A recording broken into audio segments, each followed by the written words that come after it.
Assalamualaikum warahmatullahi wabarakatuh. Bismillah, walhamdulillah, sumalhamdulillah, wassalatu wassalam ala rasulillah, Sayyidina Muhammad ibn Abdillah, wa ala alihi wa sahbihi wa mawala, wa la hawla wa la quwwata illa billah. Yang saya muliakan para alim, para ulama, para masyayikh, wabil khusus hadir di tengah-tengah kita, Syekh Isam Al-Misjaji, yang saya muliakan, guru saya, ini Bapak Abdul Hamid Hussein, beliau senior saya ketika kami dulu pernah mengenyam pendidikan di pondok pesantren. Juga hadir sahabat saya, Bapak Helmi Hidayat, ini juga hadir di tengah-tengah kita. Seluruh keluarga besar jamaah Masjid Babut Taubah yang saya muliakan, hadirin sekalian yang berbahagia. Pertama, tentu saya amat sangat bersyukur, berbahagia dan sekaligus merasa terhormat bisa hadir di tengah-tengah Bapak Ibu sekalian. Dan ini tentu kehormatan yang patut saya syukuri karena saya tidak hanya mampu berkesempatan untuk bersilaturahim dengan Bapak Ibu sekalian, ini atas jasa pengundang Bapak Abdul Hamid, tapi juga mudah-mudahan perjumpaan pertemuan kita ini diberkahi oleh Allah Subhanahu wa Ta'ala. Ya, sampai dengan tadi bangun tidur menjelang hadir ke sini, saya masih belum berhasil menentukan tema. Saya mau bicara apa pada apa istilahnya ini, kuliah subuh ini ya. Tapi lalu kemudian ketika saya hadir sebelum azan di masjid ini, saya setelah sholat sunat, saya terfikir dengan nama masjid ini, Babut Taubah.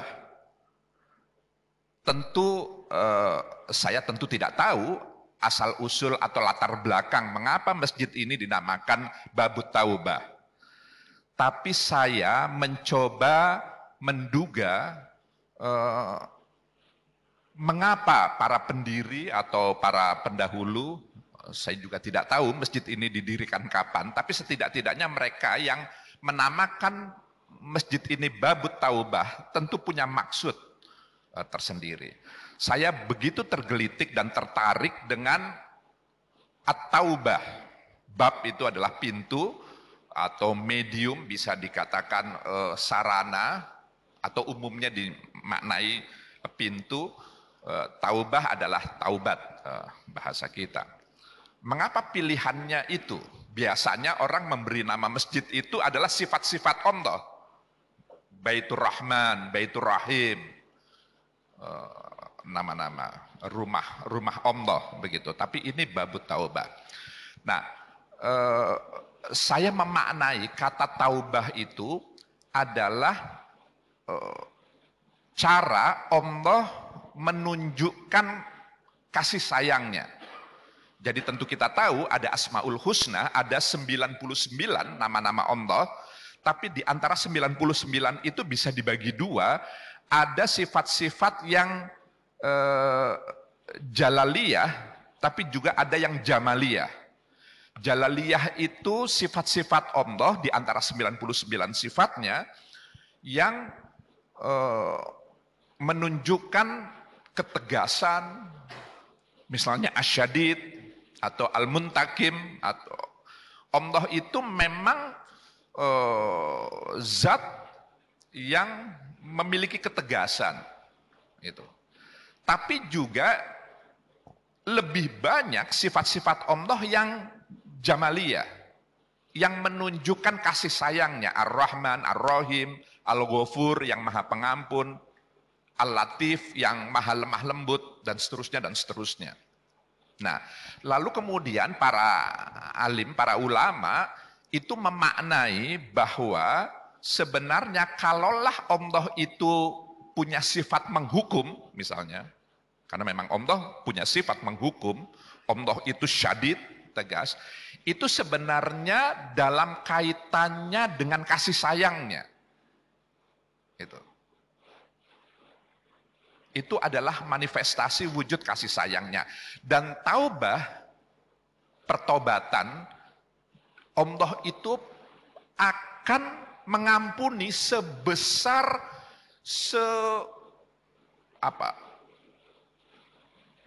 semaksiat-maksiat perbuatan yang pernah kita lakukan, Allah tetap membuka pintu taubat itu.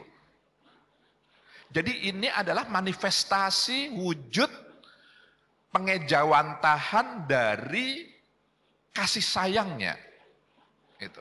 Kasih sayang Allah Subhanahu wa taala kepada hamba-hambanya, seingkar apapun dia, pintu taubat itu tetap dibuka, tetap diberi kesempatan kepada hambanya. Nah, oleh karenanya lalu kemudian ada hadis qudsi yang mengatakan Ana inda dzonni abdi bi.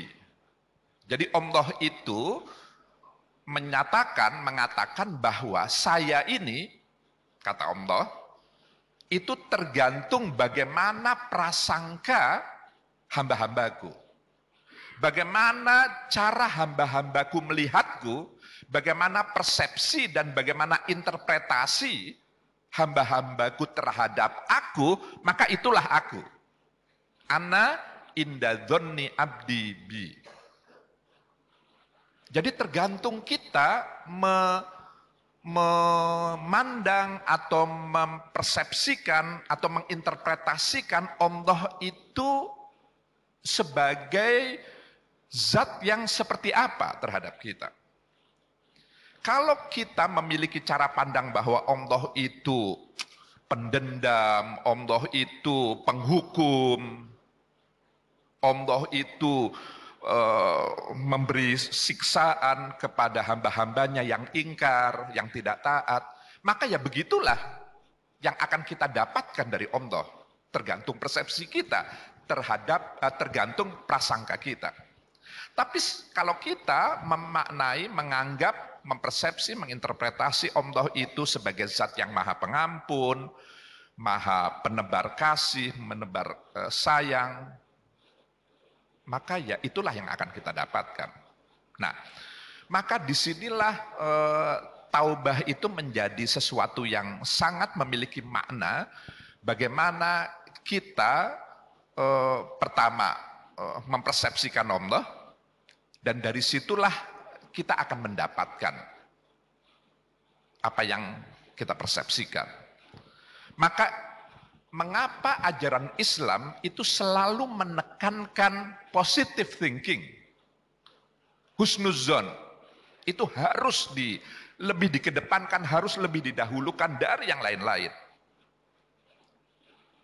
Karena memang manusia itu tergantung dari cara berpikirnya. Semua perilaku kita, sikap kita, apakah perkataan, tindakan, perbuatan, sikap, itu sangat dipengaruhi oleh persepsi kita terhadap apapun. Dan tergantung dari pemaknaan kita. Karena itu yang menjadi motivasi kita melakukan perbuatan, perkataan. Maka husnuzon, berbaik sangka, itu menjadi sesuatu yang mendasar dalam ajaran Islam. Sangat ditekankan. Itu. Dan itulah cara bagaimana keseimbangan hidup ini bisa senantiasa terjaga dengan husnuzon. Ibu bapak sekalian yang saya hormati, semua syariah, tatbikus syariah, semua penetapan syariat itu adalah dalam rangka atau bertujuan agar nilai-nilai kemanusiaan kita ini tetap terjaga dan terpelihara. Dan untuk jadi yang saya maksud tatbikus syariah, penetapan syariat itu misalnya kita dituntut untuk menegakkan sholat, berpuasa, misalnya, mengeluarkan zakat, berhaji, apa saja, berbuat baik, menghormati yang tua, menyantuni yang kekurangan, membangun hal-hal yang maslahah, yang mendatangkan kebermanfaatan dan seterusnya banyak sekali syariat Islam dalam pengertian yang luas. Semuanya itu tujuannya adalah agar nilai-nilai kemanusiaan itu tetap terjaga. Yang dimaksud nilai-nilai kemanusiaan itu ya manusia tidak tercerabut dari kemanusiaannya. Dan kita tahu hakikat manusia itu adalah selain menjalankan fungsinya sebagai hamba Allah, Abdullah, dia juga sebagai Khalifatullah, sebagai pengelola alam semesta ini. Nah, ini yang seringkali sebagian kita lupa, seakan-akan memisahkan dua fungsi utama dari eksistensi kemanusiaan ini. Bahkan tidak hanya memisahkan, seakan-akan lalu kemudian diperhadapkan. Bahkan tidak diperhadapkan, bahkan dibenturkan. Kita taat kepada Allah atau taat kepada sesama manusia ya? Kepada pemimpin saya, kepada atasan saya, kepada pemerintah saya, atau kepada siapapun. Kepada orang tua saya. Mana ya yang harus saya lebih dahulukan, ketaatan saya kepada Allah atau kepada orang tua? Atau kepada atasan saya? Kita kadang-kadang suka tidak hanya memisahkan, tapi membenturkan itu. Kan ada, dulu ada tes bagi pegawai negeri atau apa, tes wawasan kebangsaan kalau masih ingat itu. Kita ini harus mendahulukan mana?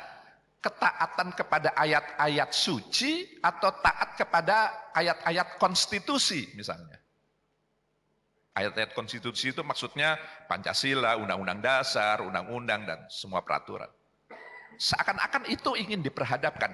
Padahal itu satu kesatuan yang tidak bisa dipisahkan. Karena dalam perspektif Islam, dunia dan akhirat itu dua hal yang tidak terpisahkan. Selalu saja keseimbangan itu yang selalu ditekankan. Bukan lalu kemudian akhirat lebih baik daripada dunia atau sebaliknya, tapi itu satu kesatuan. Jadi kalau ada ayat-ayat Al-Quran, wal akhiratu khairul laka minal ula, atau jadi itu adalah penekanannya kita juga harus memikirkan dunia kita untuk akhirat yang baik.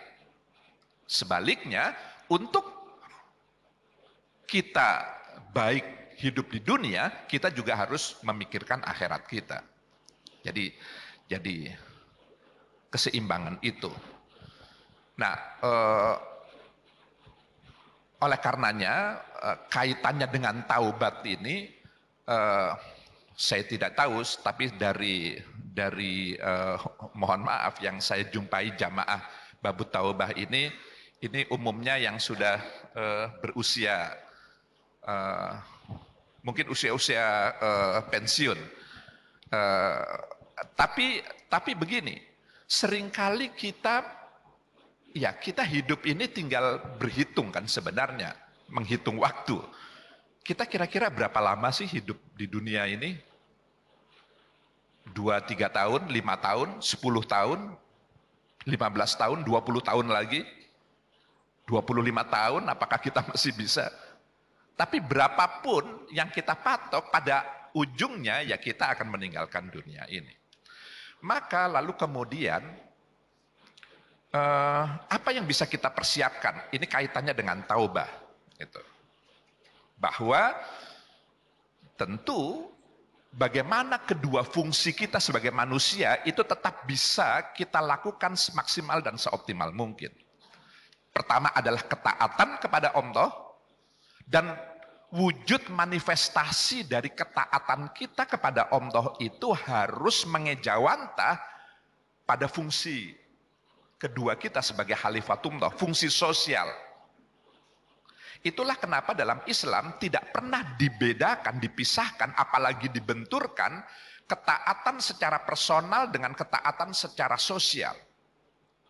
Jadi kalau saya taat kepada Allah, itu tidak berhenti hanya taat kepada Allah, tapi harus manifest dalam aspek sosial kita.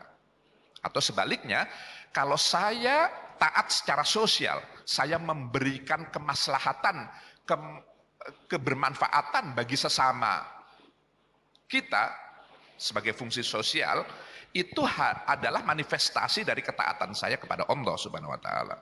Jadi itu satu kesatuan.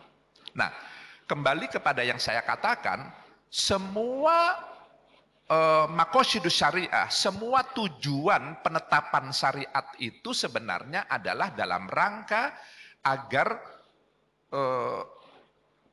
manusia itu terjaga nilai-nilai kemanusiaannya. Setidak-tidaknya dia tidak melakukan hal-hal yang dilarang oleh agama. Sholat misalnya, apa sih sebenarnya esensi sholat? Al-Quran mengatakan, inna sholata tanha anil fahsya'i wal munkar. Jadi sholat itu tidak hanya semata bentuk ketaatan kita kepada Allah saja, tapi yang lebih jauh, tanha anil fahsya'i wal munkar.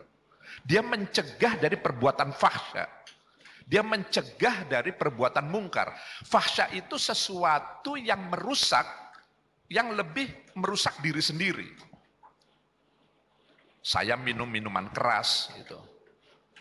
Saya mengkonsumsi narkoba, itu perbuatan fahsya. Merusak diri saya sendiri. Tapi mungkar itu perbuatan yang merusak orang banyak. Korupsi itu perbuatan mungkar. Saya merusak fasilitas umum, itu perbuatan merusak fasilitas umum, itu perbuatan mungkar. Nah, sholat itu sebenarnya untuk mencegah itu agar manusia tidak tercerabut dari nilai-nilai kemanusiaannya.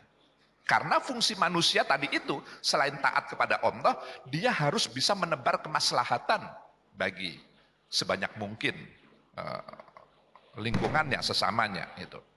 Itulah mengapa Rasul mengatakan khairun nas man anfa'uhum linnas. Jadi sebaik-baik manusia, kualitas manusia dalam perspektif Islam itu bukan yang paling rajin sholatnya, bukan yang paling rajin puasanya, dan seterusnya, ibadah-ibadah mahdoh. Tapi ibadah mahdoh itu harus mewujud, harus manifest, harus mengejawantah pada amalan-amalan sosial. Jadi itulah kenapa dalam Al-Quran iman dan amal itu sering sekali bergandengan.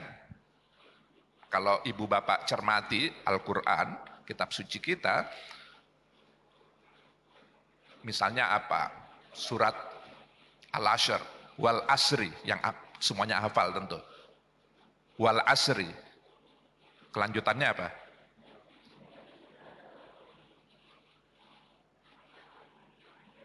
Illalladzina amanu wa amilus sholihat. Amanu wa amilus sholihat. Dan banyak contoh-contoh ayat. Jadi iman itu harus mewujud amal-amalan soleh, amalan-amalan baik. Sebaliknya amalan-amalan baik itu juga harus memiliki fondasi dasar dan berorientasi pada keimanan. Jadi itu. Puasa ini lebih privat lagi daripada sholat. Kalau sholat kan masih terlihat amal. Itu saja tanha anil fahsya. Puasa yang sama sekali tidak ada orang yang tahu apakah kita sedang beribadah atau tidak. Hanya kita dan Allah saja ketika kita mengerjakan puasa. Itu juga maksudnya, tujuannya adalah untuk mengendalikan hawa nafsu, menjaga diri kita, mengendalikan zakat lebih, haji lebih lagi. Jadi apapun syariat yang diterapkan dalam Islam itu ujungnya adalah pengendalian diri kita. Karena memang musuh terbesar itu bukan siapa-siapa, bukan orang lain, bukan sesuatu yang di luar kita. Musuh terbesar, kata-kata musuh ini adalah sesuatu yang harus kita kendalikan, maksudnya yang sering mengganggu kita, itu adalah ada pada diri kita sendiri. Itulah kenapa seluruh syariat itu adalah dalam rangka untuk pengendalian diri sebenarnya. Nah,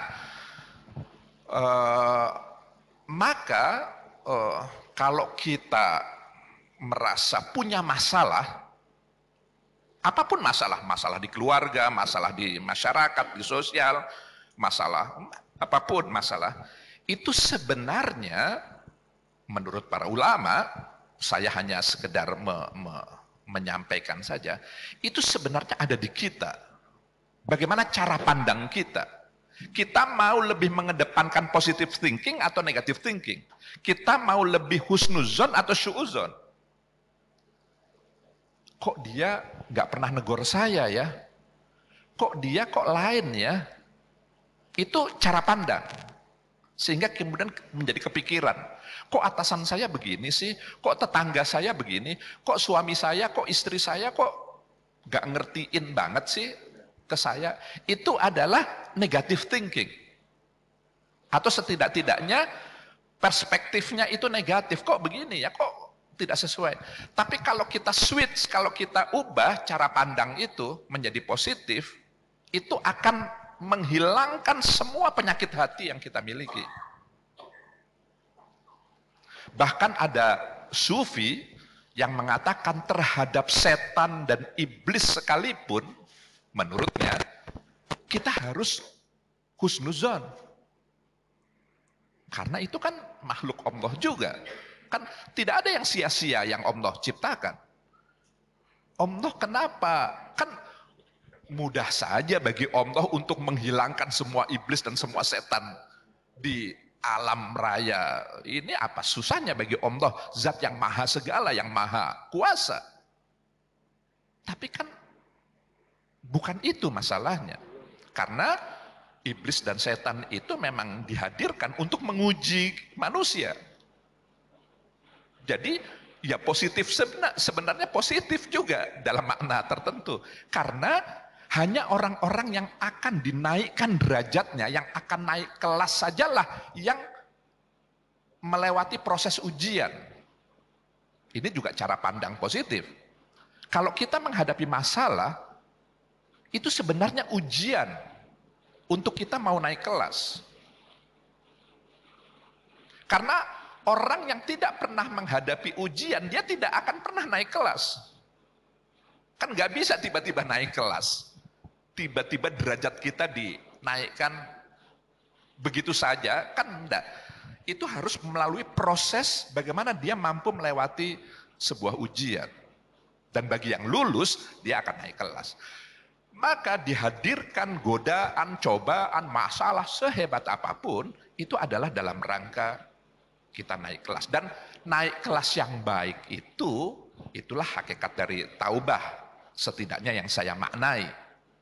Karena setelah kita melakukan hal-hal yang katakanlah tidak sebagaimana yang diajarkan oleh agama, lalu kemudian kita mampu berada pada sebuah fase, tahapan di mana kita sadar bahwa itu perbuatan-perbuatan yang mestinya tidak kita lakukan, lalu kemudian kita setelah menyadari kita mampu meninggalkan itu, berkomitmen untuk tidak mengulang itu lagi, dan lalu kemudian yang ketiga, kita melakukan hal-hal yang positif, yang memberikan maslahah bagi sesama kita. Untuk bagaimana agar keburukan-keburukan yang pernah kita lakukan itu bisa diseimbangkan dengan hal-hal positif yang bisa kita terbangkan. Maka menjalani kehidupan ini, bagaimana sebanyak mungkin kita mampu menebarkan kemaslahatan kepada sesama. Yang itu semua harus diniati, dimaknai sebagai wujud ketaatan kita kepada Allah. Gitu. Jadi fungsi-fungsi sosial kita itu hakikatnya adalah ketaatan kita kepada Allah. Saya pikir inilah yang ingin saya sampaikan kepada ibu bapak sekalian, sekedar berbagi pemahaman saya tentang taubah, kepada Ibu Bapak. Tentu taubah ini bisa dibahas sangat luas karena ini maknanya sangat mendasar, tapi setidak-tidaknya itulah cuil ya, sekelumit apa yang saya fahami kaitannya dengan bagaimana fungsi kemanusiaan kita tetap bisa terjaga sehingga keseimbangan juga bisa kita jaga, kita pelihara, kita rawat sebaik-baiknya. Saya mendapatkan informasi ada tanya jawab begitu ya, sehingga memang saya sisakan sedikit waktu kalau memang dipandang perlu, ada hal-hal yang perlu diklarifikasi mungkin atau dikonfirmasi atau apapun, saya persilahkan. Oh.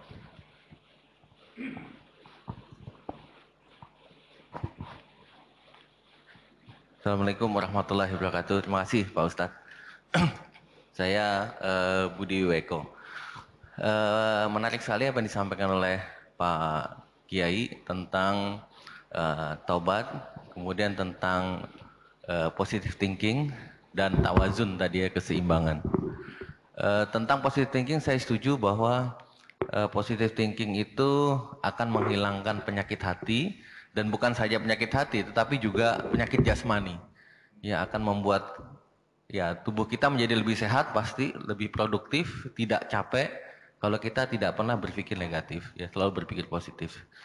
Jadi pertanyaan saya adalah sekarang bagaimana atau sejauh mana Islam mengajarkan terus berpikir positif ya di tengah adanya misalkan bad campaign terhadap Islam ya. Ada Islamofobia ya misalkan di negara kita, di media sosial ya. Sejauh mana kita bersikap, apakah kita tetap berpikir positif, bertahan atau melakukan counter attack begitu. Kira-kira itu pertanyaan saya yang pertama. Yang kedua, saya juga setuju bahwa Islam adalah tadi ya iman dan amal itu berjalan selaras dan di dalam kehidupan bernegara, bermasyarakat itu juga penting sekali, itu menjadi satu antara dunia dan akhirat. Bagaimana pendapat Pak Kiai mengenai ajaran sekuler? Karena ada beberapa paham yang mengatakan wah ini hidup bernegara, beragama beragama itu suatu yang terpisah. Sedangkan itu berbeda tentu dengan prinsip dalam Islam. Mohon pendapat Pak Kiai. Terima kasih banyak. Baik, terima kasih Pak Budi ya. Ya, wah ini pertanyaannya berat-berat. Iya, bagaimana cara kita menata diri agar bisa selalu positive thinking, husnuzon. Jadi memang ini perlu dilatih, karena ini cara pandang, mindset, sikap yang lalu kemudian mengejawantah dalam perilaku gitu. Tapi begini, kita harus meyakini betul bahwa Allah itu tidak akan menyengsarakan kita. Kasih sayang Allah itu melebihi dari murkanya. Jadi kalau Allah murka, itu sebenarnya bentuk kasih sayangnya. Kita harus punya pemahaman seperti itu. Ibarat dulu waktu kita punya anak-anak balita gitu, kalau agak nakal atau apa itu supaya taat kepada kita, itu kan kadang-kadang kita jewer gitu ya. Jeweran itu tergantung cara pandang, kita mau melihatnya apa. Bagi orang yang nggak tahu konteks, seakan-akan itu tindakan kekerasan. Kok terhadap anaknya sendiri kok begitu sih? Kok dikerasi, anak kok disakiti? Tapi bagi orang tentu jeweran dalam kadar yang secukupnya, bukan jeweran yang... Itulah kenapa dalam Islam itu juga ada ukurannya bagaimana kita memberikan pendidikan. Jadi itu adalah wujud kasih sayangnya agar anak bisa menjadi lebih baik ke depannya. Allah pun begitu. Jadi kalau kita punya pemahaman bahwa segala cobaan, segala tantangan, segala masalah, segala sesuatu yang kita tidak kehendaki, yang kita tidak senangi, yang menyusahkan kita sekalipun, itu sebenarnya ada di balik itu loh. Itulah kenapa selalu ada kata-kata mudah-mudahan ada hikmah. Kalau kita kecelakaan, atau kita terlambat, nunggu kereta, nunggu bis atau apa. Aduh, pokoknya sesuatu yang kita tidak sukai, mudah-mudahan saya bisa mendapatkan hikmah. Ada hal positif di balik itu. Karena selalu setiap peristiwa itu tidak pernah tunggal maknanya, selalu bisa dilihat dari beragam perspektif. Untuk sederhananya dibagi dua, positif dan negatif. Jadi kalau kita melihat segala sesuatu dari sisi negatif, selalulah imbangi bahwa ada sisi positif loh. Bisa kita lihat, bisa kita tangkap hikmahnya, bisa juga tidak. Selamanya sampai meninggal kita nggak tahu sisi positifnya, tapi itu pasti ada. Maka tadi menjawab pertanyaan yang pertama, apa tadi Islamofobia atau apa, jangan ikuti syahwat. Begini, Islam itu agama rahmah. Itu. Agama kasih sayang Islam itu menebarkan. Namanya saja Islam punya akar kata yang sama dengan assalam. Kedamaian. Itu, damai itu. Nah, damai itu adanya di sini, di diri kita.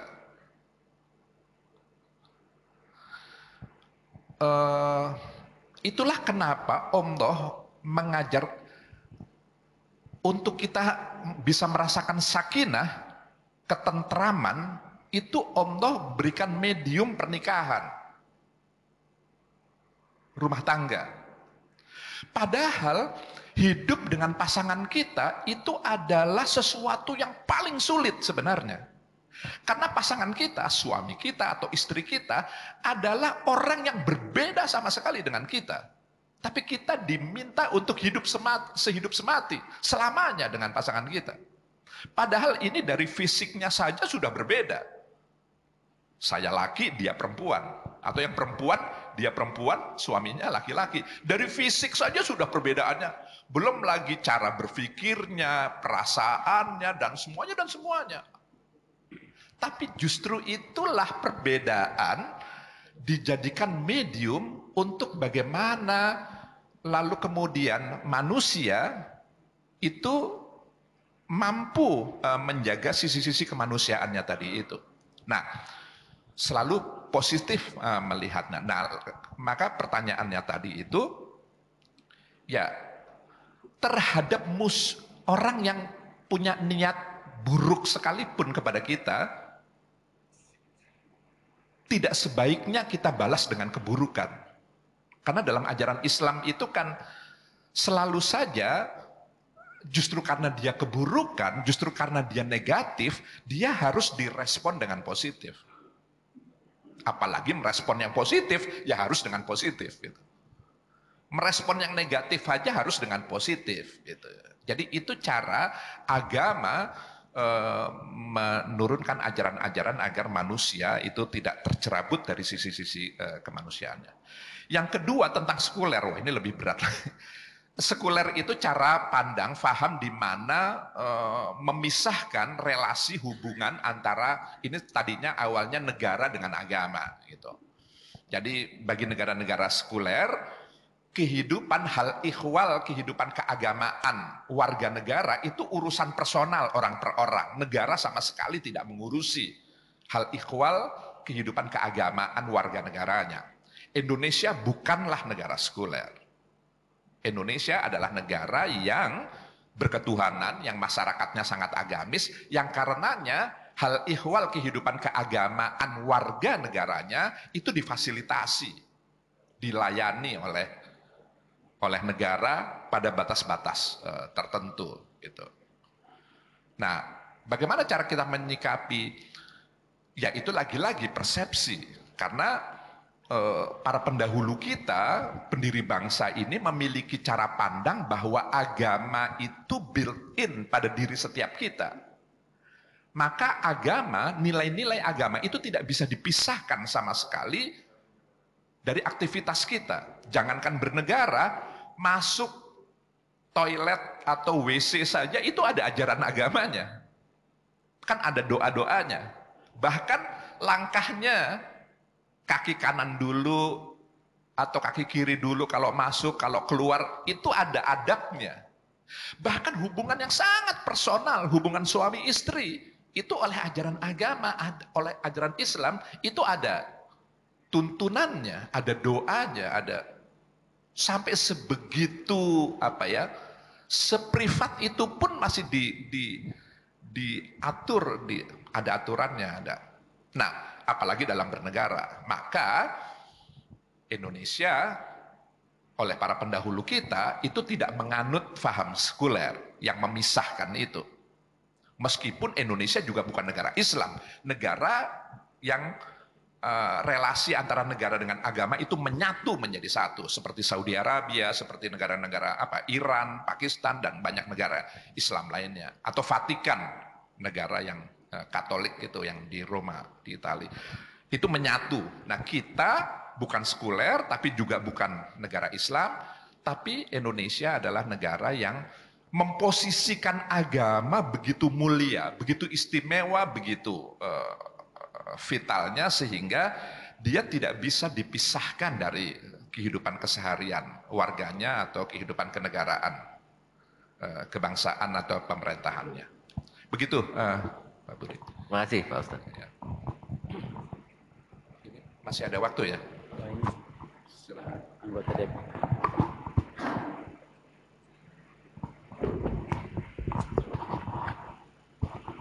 Ya. Terima kasih. Assalamualaikum warahmatullahi wabarakatuh. Saya Taufik Zulkifli dari Jamaah Masjid Babu Tobah. Menarik tadi yang Ustadz katakan tentang husnuzon, bahkan kepada tadi iblis setan juga harus bisa kita husnuzon, ada yang berpendapat seperti itu. Saya ingin bertanya pada Ustadz bagaimana memisahkan antara husnuzon ini dengan sikap kita yang harus berhati-hati, harus waspada gitu ya. Misalnya contoh ekstrim ya, ketika Muslim Palestina gitu ya, mungkin tidak berhati-hati ya, sehingga kemudian tiba-tiba saja sekarang sebagian besar wilayahnya sudah menjadi milik Israel gitu misalnya. Mungkin itu contoh ekstrim ya. Jadi saya mohon pendapat dari Ustadz Lukman, bagaimana kita harus juga bersikap hati-hati atau waspada terhadap segala sesuatu yang bisa menimpa umat Islam di kemudian hari. Terima kasih. Assalamualaikum warahmatullahi wabarakatuh. Iya. Kewaspadaan, kehati-hatian itu sesuatu yang penting, tidak boleh ditinggalkan. Setiap kita ya memang harus waspada, harus berhati-hati. Tapi yang saya maksud dengan positif atau negatif thinking, husnuzon, suuzon, itu dalam konteks kita menata hati kita, menata diri kita. Nah, kalau dikaitkan dengan masalah Palestina, kita tidak tahu apa sebenarnya yang terjadi, karena itu tergantung perspektif kita. Itu masalah yang sangat kompleks. Hubungan, karena ini masalah kesejarahan, histori ya.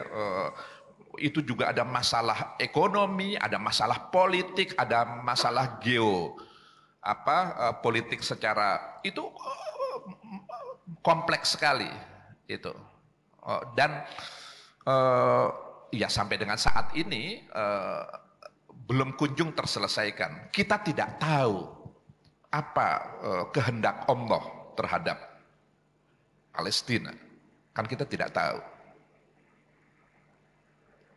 Itulah kenapa lalu kemudian anna indadzonni abdi bi. Tergantung kita mau memaknai Allah punya mau apa terhadap Palestina ini. Apakah untuk menggugah kesadaran umat Islam yang lain bahwa ada loh saudara-saudaranya di sana yang menderita? Ayo tingkatkan kepedulian kita untuk memberikan perhatian, memberikan bantuan, dukungan, atau setidak-tidaknya doa bagi sesama saudara kita, atau apa yang Allah kehendaki dari takdirnya hingga saat ini terhadap Palestina. Kita tidak tahu itu, maka ini konteksnya adalah mari kita berhusnuzon. Ini cara Allah, pasti ada sesuatu hal yang positif yang Dan kita harus lebih menangkap yang positif itu dibanding yang negatif. Maksudnya yang negatif itu, kok Allah itu kejam sekali ya, kok Palestina itu nggak pernah ditolong ya, kan Allah kan apa susahnya bagi Allah untuk mentakdirkan Palestina itu selesai dari masalahnya, apa susahnya Allah maha kuasa maha segala. Kenapa Allah berat? Itu kan cara pandang negatif. Nah, saya ingin mengajak kita lebih ke yang positif. Karena kalau kita lebih ke negatif, ini akan merusak metabolisme tubuh kita dan seterusnya. Kita akan selalu akan bertemu dengan banyak negatif-negatif yang lain dan itu akan menyulitkan kehidupan kita dalam menjalani kehidupan ini. Jadi tapi kewaspadaan, kehati-hatian tentu penting, dan itu kewaspadaan harus dilandasi bahwa memang saya harus positif hidup di dunia ini. Maka saya harus waspada agar saya tidak terjerumus kepada hal-hal yang berperspektifkan negatif. Itu bentuk kehati-hatian juga, kewaspadaan juga itu.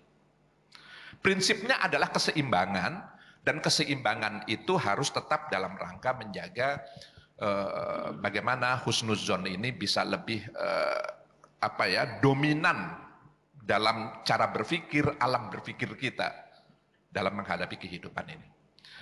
Saya pikir itu tanggapan saya. Ini moderatornya yang ada. Di belakang silakan. Oh, di belakang.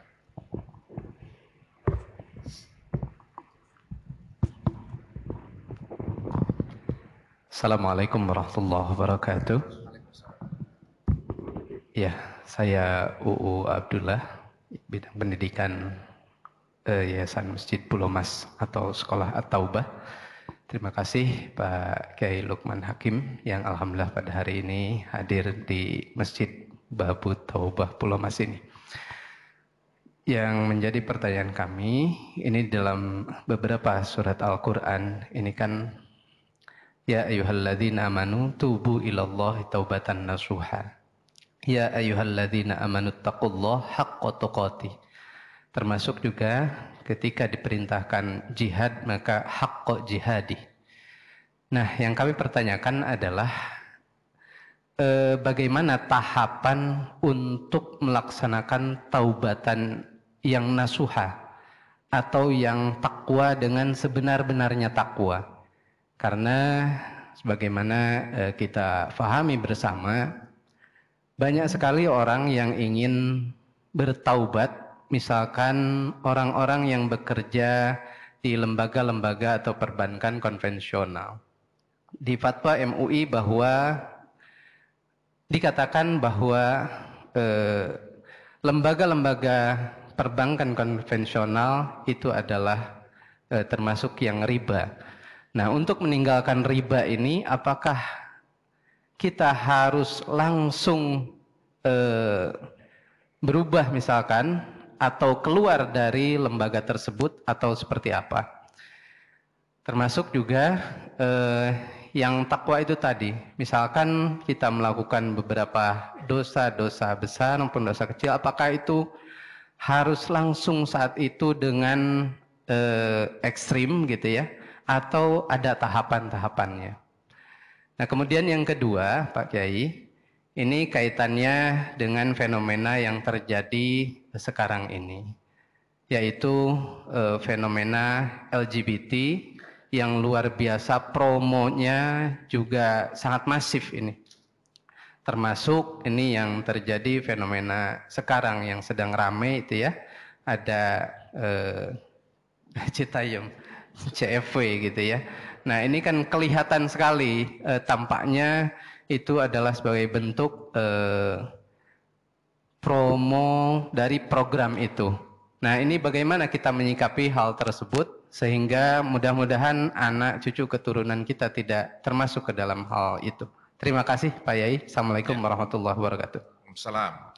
Ya, pertama tentang taubatan nasuha. Jadi bagaimana tahapan-tahapannya tadi? Pertama, tentu kita harus sadar sesadar-sadarnya bahwa kita telah melakukan kesalahan. Telah hilaf, telah salah melakukan. Maka istighfar, mohon ampun. Jadi pertama harus menyadari bahwa itu sesuatu yang mestinya tidak saya lakukan. Saya salah, saya mohon ampun. Nah, setelah itu tidak cukup hanya di situ. Itu harus diwujudkan dengan tindakan kita, sikap kita. Ya, kita sama sekali tinggalkan itu. Karena kita sudah tahu bahwa, kita sudah sadar bahwa itu hal yang mestinya tidak kita lakukan. Jadi setelah kita mohon ampun, kita tinggalkan itu sama sekali. Yang ketiga, yang lebih baik setelah itu tidak hanya kita yang meninggalkan, kita juga mencoba mengajak orang lain untuk tidak melakukan itu juga. Karena hakikat dakwah itu kan mengajak, bukan memaksa ya. Apalagi dengan kekerasan, tidak. Mengajak itu tentu persuasif. Mengajak orang lain untuk tidak melakukan hal yang dulu pernah kita lakukan. Jadi setidaknya tiga tahapan itulah kaitannya dengan taubatan nasuha. Nah, yang kedua tentang LGBT. Begini, Islam itu sudah ittifaq. Semua ulama tidak ada perbedaan pendapat bahwa perbuatan itu perbuatan yang tidak baik, katakanlah begitu. Yang harus dijauhi, tidak boleh dilakukan. Itu sudah tidak ada keraguan di situ. Seperti minuman keras, tidak ada ulama yang membolehkan. Tidak, semua itu perjudian, itu juga begitu. Nah, pertanyaannya kemudian adalah bagaimana kita menyikapi orang-orang yang berbuat maksiat. Ini ada dua pandangan. Satu pandangan di internal ulama-ulama, di internal umat Islam, mereka-mereka yang melakukan maksiat itu harus dihukum supaya jera, supaya juga menimbulkan efek jera, faktor deteran, supaya orang lain juga tahu bahwa ini perbuatan, maka dihukum. Dan cara menghukumnya adalah hukuman yang betul-betul fisik. Itu. Dulu kalau mencuri dipotong tangannya. Atau dikucilkan, atau diasingkan dari kampungnya, dikeluarkan dari kampung, atau diarak. Pokoknya, atau kadang-kadang dirajam, atau dengan kekerasan. Cara menghukumnya sebagai bentuk ini. Supaya tidak melakukan itu lagi, begitu. Tapi yang belakangan, yang kedua, cara pandang yang pertama ini, lalu kemudian dipersoalkan apakah Islam itu seperti itu? Bukankah ini agama kasih sayang? Apakah begitu cara kita menyikapi orang-orang yang maksiat? Bukankah agama itu hadir justru untuk bagaimana mengajak mereka-mereka yang maksiat untuk keluar dari kemaksiatannya dan lalu kemudian kembali ke jalannya, ke jalan Allah Subhanahu wa taala. Maka pertanyaannya berpulang kepada kita terhadap mereka-mereka yang melakukan perbuatan maksiat itu, pemabok, peminum, penjudi, pengkonsumsi narkoba atau apa? Katakanlah LGBT tadi pertanyaannya. Apakah kita akan caci maki dia? Kita exclude dia, kita asingkan dia? Atau kalau perlu kita melakukan tindak kekerasan sebagai bentuk hukuman? Atau justru kita ulurkan tangan kita? Kita rangkul dia dalam artian untuk lalu kemudian kita bina dia. Kita dakwahi dia. Karena mereka itu nggak ngerti, karena satu dan lain faktornya tentu banyak, tapi setidak-tidaknya dia melakukan tindakan itu pasti ada faktornya. Maka ini yang harus disikapi. Nah, berpulang kepada kita mau pakai pendekatan yang seperti apa? Saya mungkin bisa berbeda, tapi saya memilih yang kedua. Karena saya memiliki cara pandang bahwa esensi Islam itu adalah kedamaian. Islam itu memanusiakan manusia. Maka cara kita memanusiakan orang-orang yang melakukan perbuatan maksiat, itu justru dijaga kemanusiaannya. Ya didakwahi, katakanlah begitulah. Dibimbing, diayomi, maka justru jangan malah dikucilkan atau disingkirkan tapi justru harus Nah, pertanyaannya kembali kepada kita, sudah melakukan apa kita terhadap kaum LGBT itu? Selain hanya sekedar mencaci maki dan sumpah serapah atau apa. Islam kan bukan ajaran untuk menebar sumpah serapah. Bukan ajaran untuk mencaci maki orang lain. Enggak, justru harus mengajak orang itu kepada kebaikan. Itu esensi Islam. Menebarkan kemaslahatan, itu esensi Islam. Menebarkan kemaslahatan. Maka saya tergolong di antara dua cara pandang. Saya tidak berani menyalah-nyalahkan mereka yang punya pandangan, ya itu harus disiksa, harus dihukum. Ya silahkan, tapi saya lebih memilih yang kedua. Rangkul dia. Seperti anak-anak kita lah. Anak-anak kita itu kalau nakal, kan senakal-nakalnya anak kita, kan gak mungkin kita menghilangkan eksistensi dia. Atau ya ada juga sih orang tua yang mengusir anaknya atau apa. Ya itu human, itu manusiawi. Mungkin lagi emosi. Tapi kan orang tua yang baik kan justru harus mendidik anaknya. Karena itu tanggung jawabnya. Jadi begitu tanggapan saya terhadap. Tapi jangan diartikan saya membenarkan ya. Tadi yang pertama, itu perbuatan yang tidak benar. Maksiat sudah tidak ada kompromi di situ, itu salah. Tapi justru karena kita tahu itu perbuatan salah, maka mari kita angkat dia dari kesalahannya, dari kemaksiatannya. Begitu cara pandang yang ada pada saya. Demikian. Masih ada waktunya. Satu lagi mungkin. Satu lagi, silakan. Ya, terakhir. Assalamualaikum warahmatullahi wabarakatuh. Nama saya Sudrajat. Pak Ustadz selama ini telah memimpin Kementerian Agama.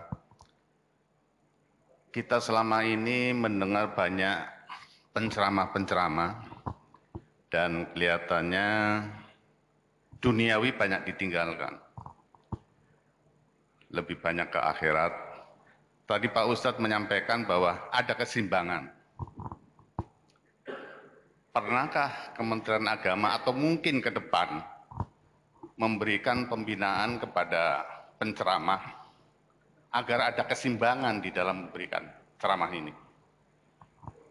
Yang kedua, pondok-pondok atau barangkali di Gontor bisa membentuk leader-leader muslim.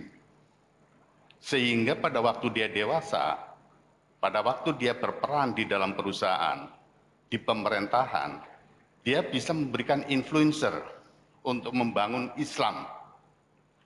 Kemudian pada waktu seseorang itu menempati posisi di dewan, akan mempengaruhi kebijakan-kebijakan sehingga muslim itu menang, leader, memimpin.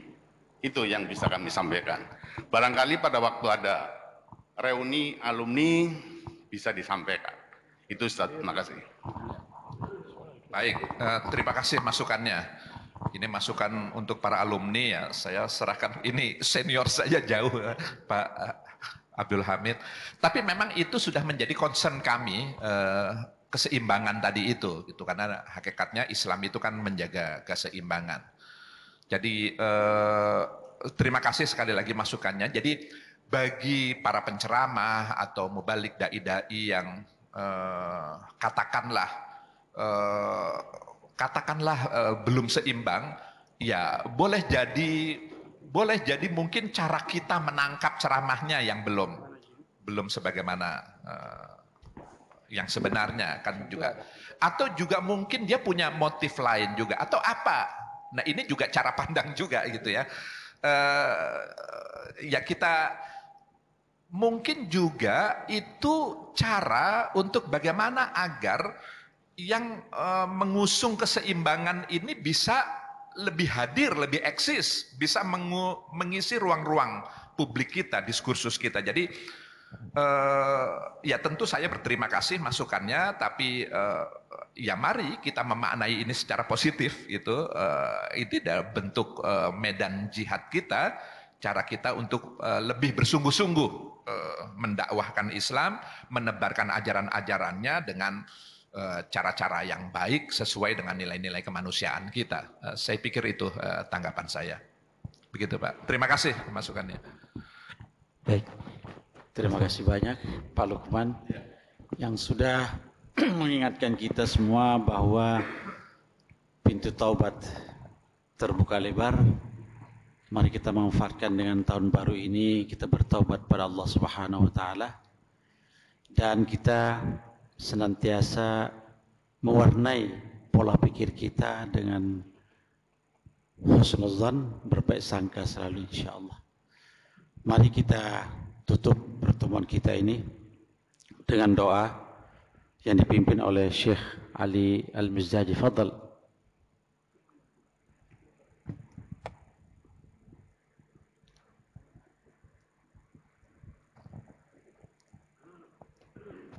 Fadal.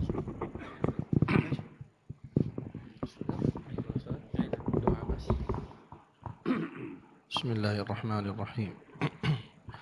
الحمد لله رب العالمين اللهم لك الحمد كما ينبغي لجلال وجهك الكريم والعظيم سلطانك. الحمد لله الذي هدانا لهذا وما كنا لنهتدي لولا أن هدانا الله. الحمد لله حمدا كثيرا طيبا مباركا فيه ملء السماوات وملء الأرض وملء ما شئت من شيء بعد. أهل الثناء والمجد أحق ما قال العبد وكلنا لك عبد. لا مانع لما أعطيت ولا معطي لما منعت ولا ينفع ذا الجد منك الجد.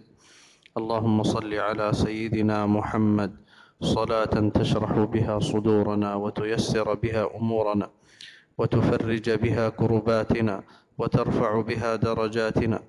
اللهم اغفر لنا ذنوبنا وإسرافنا في أمرنا وما أنت أعلم به منا. اللهم اغفر لنا ولوالدينا وارحمهما كما ربونا صغارا. اللهم اغفر لجميع المسلمين والمسلمات والمؤمنين والمؤمنات الأحياء منهم والأموات. اللهم أعز الإسلام والمسلمين. اللهم أعز الإسلام والمسلمين. اللهم أعز الإسلام والمسلمين وأذل الكفرة والمشركين. اللهم عليك بأعداء الدين الذين يكيدون لعبادك المؤمنين. اللهم انصر دينك وكتابك وسنة نبيك وعبادك الصالحين.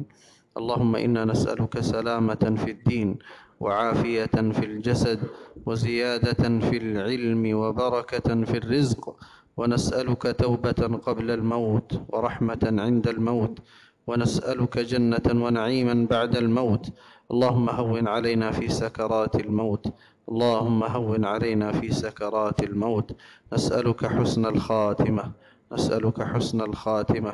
نسألك حسن الخاتمة. اللهم إنا نسألك توبة نصوحة. نسألك توبة نصوحة. اللهم تب علينا إنك أنت التواب الرحيم.